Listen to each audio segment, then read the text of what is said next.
Bonjour à tous, alors aujourd'hui on va faire un format un peu différent. Donc j'ai pas pris de vidéo avec ma GoPro sur la course et je me suis dit que j'allais plutôt vous présenter un peu comment la course s'est passée de façon analytique. Je vais faire en fait un voice-over par-dessus une vidéo que j'ai reçue de l'organisation, enfin que tous les coureurs ont reçu de l'organisation pour vous expliquer un peu comment je suis arrivé à ce temps parce que clairement c'est un temps auquel je m'attendais pas du tout. Là 1h14 et quelques, c'est vrai que c'est quand même un temps que j'aurais pas espéré faire étant donné que j'avais convenu de faire au minimum 1h20 et 1h18 ça aurait été déjà très très bien. Alors ce qu'on va faire, c'est qu'on va regarder les quelques scènes qui sont enregistrées sur ça et je vais les commenter pour qu'on revive un peu rapidement la course et après je vous donnerai en fait les clés qui pour moi m'ont permis de faire ce temps qui vraiment encore une fois je vous le dis je m'y attendais pas. Donc c'est marrant parce que je crois que j'étais là, je suis au milieu, peu importe. Tout ça pour vous dire qu'on démarre, il y avait quand même vachement de monde et dès le premier kilomètre sur cette course, on s'est pris un passage un peu étroit, ce qui fait qu'on a dû marcher. Quasiment marcher, on était quasi à l'arrêt et ça nous a fait perdre 20 bonnes secondes. Kilomètre 2, on avait la côte ici là qui montait jusqu'à l'Arc de Triomphe. Et ça c'est plutôt ça m'a plutôt ralenti, mais j'ai pu réaccélérer dans la descente. Et donc là ce qu'on va voir, c'est que quand je passe au kilomètre 5 de la course, je sais pas s'il donne les temps à ce moment là, non il les donne pas tout de suite. Donc là sur ça je dois être en 19 minutes et quelques, les temps on va les voir après, c'est pas très très grave. En tout cas là j'arrive au kilomètre 10 et là c'est un truc de dingue parce que quand j'arrive à ce kilomètre là, je sais déjà que j'ai fait un RP sur 10 km. Donc je sais pas si ça vous est déjà arrivé de faire une course plus longue et de faire un RP sur une course plus courte, mais c'est quand même vraiment un feeling particulier parce que vous vous dites c'est le jour où je vais tout envoyer et je vais tout lâcher parce que très clairement comme je vous dis, je m'attendais à tout sauf ça. Donc là, je dois passer en 37 minutes, je crois 20 ou 30, je sais plus. Sachant que mon RP sur 10 km, c'était 38 minutes 10. Donc on est quasiment à 1 minute par rapport à mon RP. Donc c'est inespéré. Voilà, vous voyez, je passe même assez tranquillement.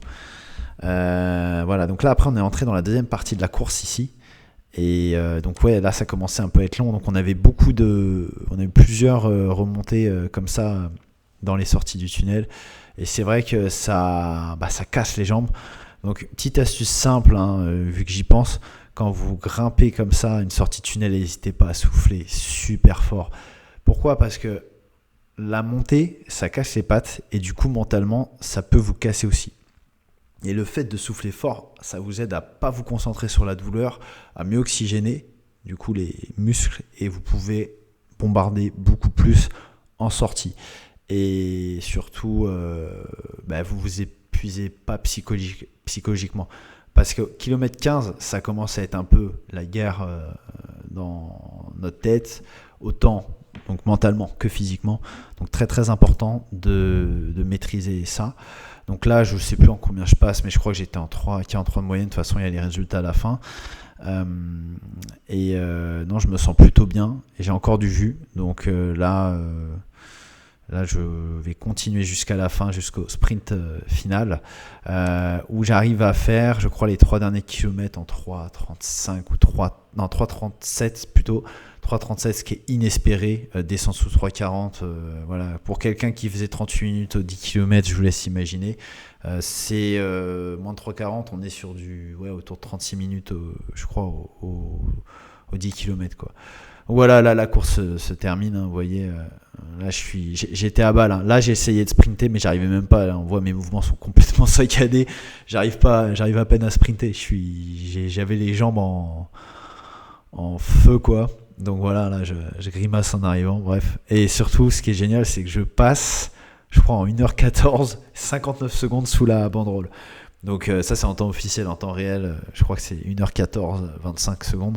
mais vraiment à la limite du 1,15 quoi. Là, c'était du vraiment inespéré. Alors, du coup, on va passer sur la deuxième partie qui, je pense, va vous intéresser. Là, c'était vraiment histoire d'avoir un peu de dynamisme dans la vidéo. Voilà, donc une 14,25, voilà, ça fait 3,43. Donc pour quelqu'un qui faisait, je crois, 3,50 ou 3,49 en moyenne aux 10 km, sur 20K, ça fait quand même 7 secondes de moins, ce qui est énorme. Et voilà, donc là, 37,23 sur le 10K. Et le deuxième, ça doit être, du coup, le deuxième 10 km, il est en 37,02. Donc je suis quasiment en sub 37 sur un 20K, enfin sur un 10K d'un 20 km. Inespéré. Alors on va passer sur la deuxième partie du coup. Donc là, je vais vous partager les clés selon moi de cette évolution. Et je vais les résumer en 3 parties, car après avoir pas mal réfléchi, je pense que ce sont les 3 leviers pour moi qui ont un vrai impact, ont eu un vrai impact sur mes courses. Donc pour vous redonner le contexte, encore une fois, on passe de 38-10 à 37 minutes sur 10 km dans un 20 km. Donc je pense pas que ce soit le fruit du hasard. Rien n'arrive au hasard, hein, tout n'est que cause et conséquence. Donc c'est parti, du coup, on va passer sur sur la première slide.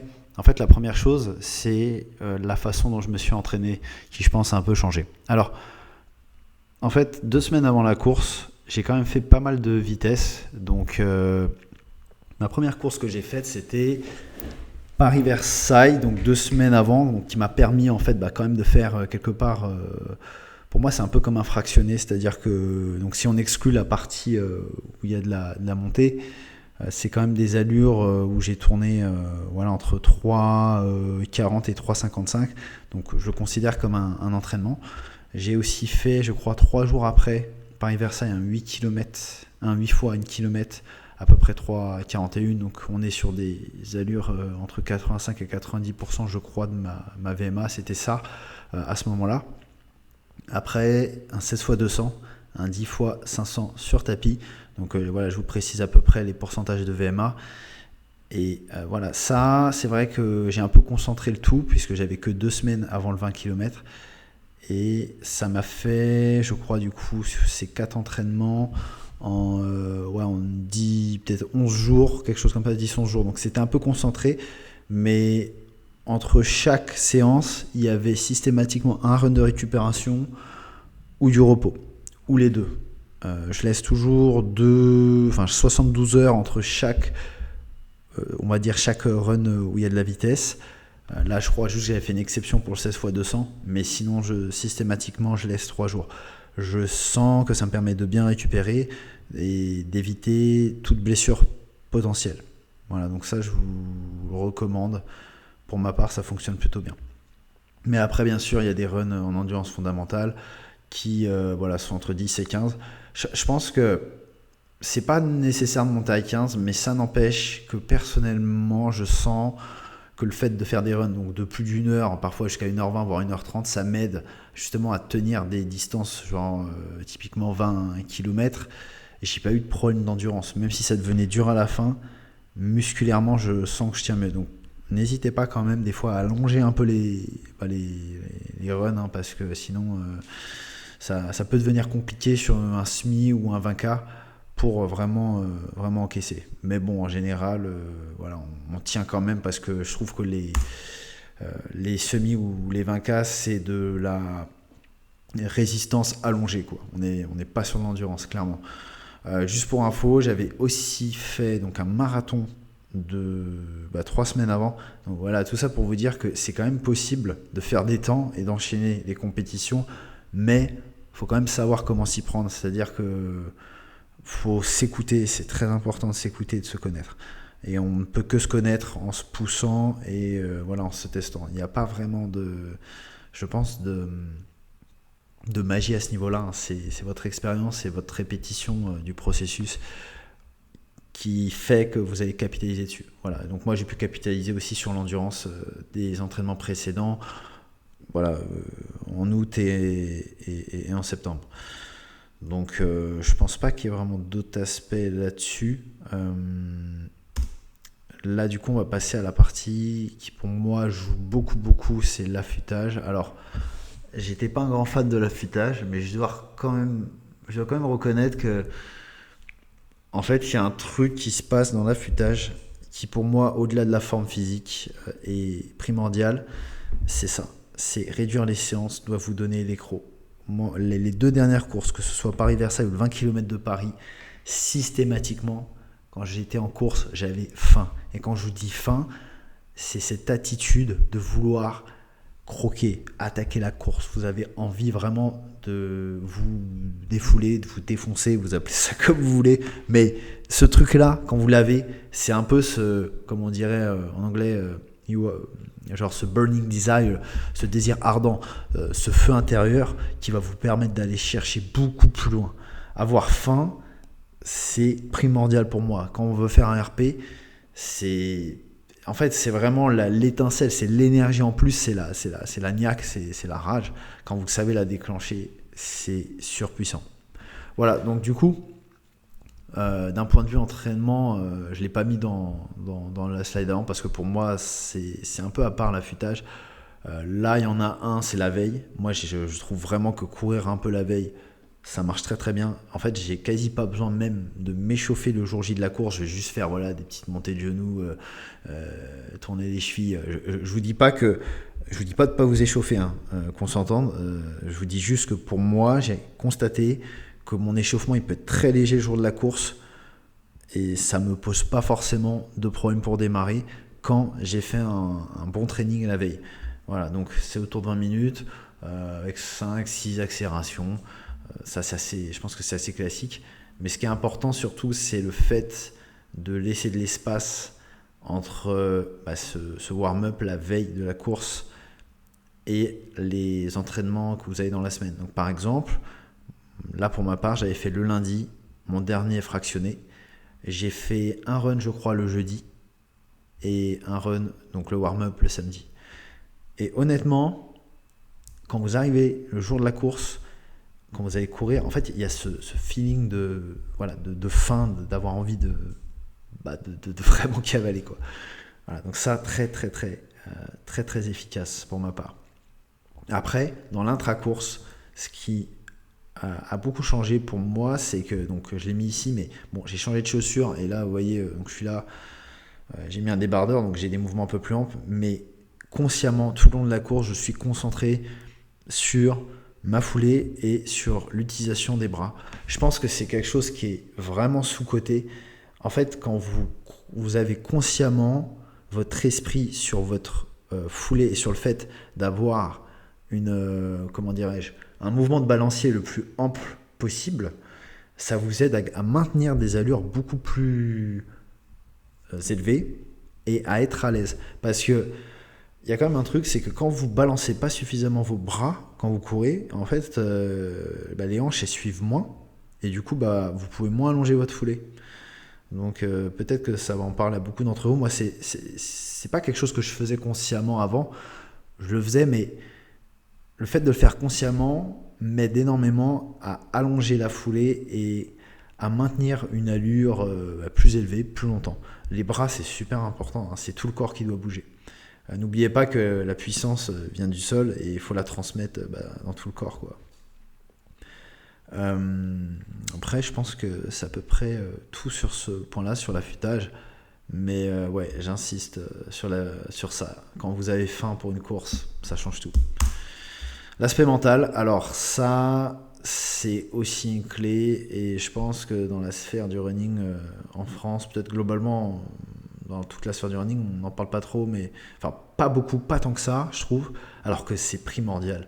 Tout part de votre mental, tout part de vous, tout part de votre monde intérieur. Pour ma part, un truc que je mets de plus en plus en place, même constamment, pour être honnête, c'est j'essaie de me détacher le plus possible du résultat, de la performance. Je ne l'ai pas précisé, mais n'hésitez pas à viser un chrono que vous pensez vraiment pouvoir atteindre sans doute, parce que ça va vous enlever de la pression. C'est bête, mais c'est primordial. En fait, vous allez dépasser vos espérances, quoi. C'est très efficace. Et surtout, méditer. Je pense que méditer, c'est vraiment un truc qui est sous-coté. Quand je vous dis méditer, je vous dis pas d'aller dans une montagne et de vous mettre en mode moine, mais simplement juste de prendre du temps pour vous, de fermer les yeux et de vous concentrer en fait sur votre esprit et d'avoir l'esprit clair. Et quand vous avez l'esprit clair, vous pouvez derrière visualiser les choses que vous souhaitez atteindre et ensuite vous détacher de ces choses-là. Parce que quand vous les avez déjà atteintes mentalement, physiquement, ça va moins compter. C'est un peu un hack, mais on va dire, si on parle d'un point de vue spirituel, ça vous permet en fait de déjà créer ce que vous souhaitez dans votre monde intérieur avant que ça se manifeste dans votre monde extérieur. Donc ce point-là, je vais revenir un peu dessus après parce que pour moi, c'est une clé. Maintenant, on va passer au suivant. Donc dans la course, ne regardez pas votre cardio. Vraiment, ça c'est un truc que je faisais, surtout si vous avez une montre et pas de, comment dirais-je, de capteur cardiaque. Laissez tomber, écoutez-vous, faites à la sensation, concentrez-vous sur votre respiration et sur votre foulée, mais n'écoutez pas, enfin ne regardez pas votre cardio. C'est bullshit. Un coup sur 3, c'est vrai. Du coup, 2 coups sur 3, c'est faux. Donc c'est vraiment à bannir. Parce que ça, en fait, qu'est-ce qui se passe? Ça rentre dans votre tête et vous commencez à paniquer par rapport au cardio. Du type, oh là, j'ai le cardio qui monte trop haut, je vais pas tenir, ou oh, c'est pas bon, il faut que je ralentisse. Non, écoutez-vous, vous êtes le meilleur juge de vous-même. Ensuite, je vous conseille de ne pas laisser la distance sur votre, sur votre montre. Pourquoi? Parce que il y a des moments où ça va être plus difficile dans la course, ça fait partie du processus. Si vous êtes constamment focus sur la distance et que vous regardez souvent la montre, ça va vous déconcentrer et ça va vous mettre dans un mood où vous vous dites « Ah, il reste encore 6 km 5, j'avais l'impression qu'il en restait que 6 km 2. » Ou je vais moins vite que prévu. Non, en fait, vous allez avoir un dialogue intérieur qui n'est pas bon quand vous vous concentrez trop sur le que ce soit sur le temps ou que ce soit sur la distance. Alors après, quand vous êtes dans une dynamique positive, c'est vrai que ça peut vous aider, mais attention, parce que dès lors que vous mettez votre conscience sur ça, vous n'êtes plus dans votre état de flow dans la course, et donc vous n'êtes plus concentré sur votre respiration et votre foulée, et ça, je vous assure, ça peut vraiment vous faire perdre du temps, parce que en fait, vous n'êtes plus dans la course complètement. Attention à ça. Et dernier point, c'est d'avoir faim mentalement. Donc de toute façon, c'est connecté à tout ce que je vous ai évoqué avant, l'affûtage, vous détacher du résultat et avoir en fait physiquement les jambes fraîches, c'est vraiment la clé. Donc ça, j'aurais même pu le mettre dans la slide précédente. Je reviens du coup pour finaliser cette petite vidéo qui j'espère vous aura plu, un peu différente, sur la méditation, le lien entre la méditation et la course. Selon moi, la méditation, c'est un élixir à la réussite. C'est-à-dire que ça va vraiment contribuer à ce que vous soyez davantage serein, plus confiant et détaché. Le fait d'avoir un travail intérieur, je peux vous assurer vraiment que psychologiquement, ça change beaucoup de choses dans votre course. Car quand vous bossez tout le temps votre monde intérieur, tout ce qui se passe dans votre monde extérieur, vous allez l'aborder avec beaucoup plus de sérénité et de confiance. En fait, ça vous aide à vous détacher, de ce que j'ai écrit ici, ça vous aide à vous détacher de votre ego et en fait, vos réactions pendant la course seront beaucoup moins disproportionnées. Vous serez moins dans la peur de ralentir ou de ne pas atteindre le résultat ou quoi. C'est vraiment, encore une fois, une maîtrise de votre mental, votre monde intérieur, pour que votre monde extérieur, c'est-à-dire votre corps, lorsqu'il va réagir à ce que vous avez envoyé comme information à votre cerveau, votre corps va mieux réagir et va être beaucoup plus serein, moins stressé, plus aligné avec ce que vous souhaitez, et plus confiant, détaché. Voilà. Et un point, alors ça, je sais pas si quelqu'un en a déjà parlé, mais je le vois pas trop sur les chaînes YouTube, c'est avoir la foi en quelque chose de plus grand que vous. Alors, sans être forcément croyant, je vous assure un truc, tous les grands champions, et vous pouvez aller vous renseigner, que ce soit dans les sports de combat, dans la course, que ce soit, peu importe, même de grands businessmen, la plupart de ces personnes, même si elles peuvent être réalistes que vous voulez, elles ont toujours à un moment donné une foi en quelque chose qui les dépasse. Ça peut être Dieu, ça peut être l'univers, ça peut être une force surnaturelle, mais ils croient en quelque chose qui en fait est en eux, bien sûr, qui les dépasse. C'est cette étincelle, en fait, c'est cet esprit, cette force que vous avez en vous, qui sommeille en vous et que la plupart des personnes, en fait, n'ont pas conscience, dont la plupart des personnes n'ont pas conscience. Vous devez avoir foi en quelque chose qui vous dépasse et qui va vous guider. Et ça, je vous l'ai mis ici pour la course, mais c'est quelque chose qui, si vous l'avez dans votre vie de tous les jours, changera beaucoup les résultats que vous obtenez, peu importe le domaine. Ça, je vous le garantis, la foi en quelque chose qui vous dépasse, c'est une clé. Voilà, donc j'espère que cette vidéo vous aura plu. C'est un peu différent comme format, mais je trouve qu'au moins, ça vous permet d'avoir quelque chose sur lequel vous pouvez vous appuyer. Donc si jamais vous trouvez ça pertinent, vous pouvez revenir dessus. Et je vous avoue que pour ma part, ça m'aurait plu d'avoir eu accès à des informations comme ça, même quand j'ai commencé la course à pied. Puisque mine de rien, on apprend de ses erreurs, mais on est encore plus sage lorsqu'on apprend des erreurs des autres. Voilà. Je vous dis à bientôt et j'espère que n'hésitez pas, à me dire aussi si ce format-là vous a plu. Voilà.